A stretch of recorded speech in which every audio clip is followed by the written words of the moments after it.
ધાનેરામાં સામાજિક પ્રસંગમાં ગયેલા શિક્ષકના મકાનમાં તસ્કરોનો હાથફેરો.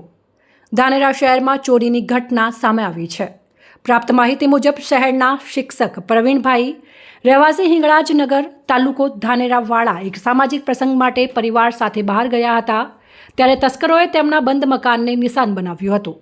ચોર ટોળકીએ મકાનમાંથી સોનાની બુટ્ટી, કાનસેર, ડોકિયું, લેપટોપ અને રોકડ મળી કુલ આશરે 1.48 લાખ રૂપિયાની મત્તા ચોરી કરી છે.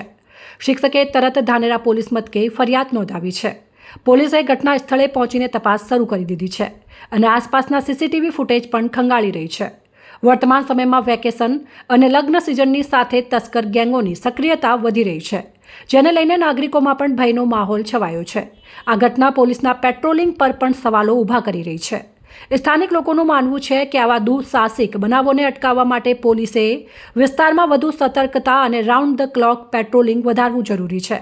સ્થાનિક પોલીસ ખાતાએ તસ્કરોને ઝડપવા માટે તટસ્થ તપાસનો વિશ્વાસ આપ્યો છે અને ટૂંક સમયમાં જ ગુનેગારોને પકડવા માટે સઘન કામગીરી શરૂ કરવાની તૈયારી દર્શાવી છે.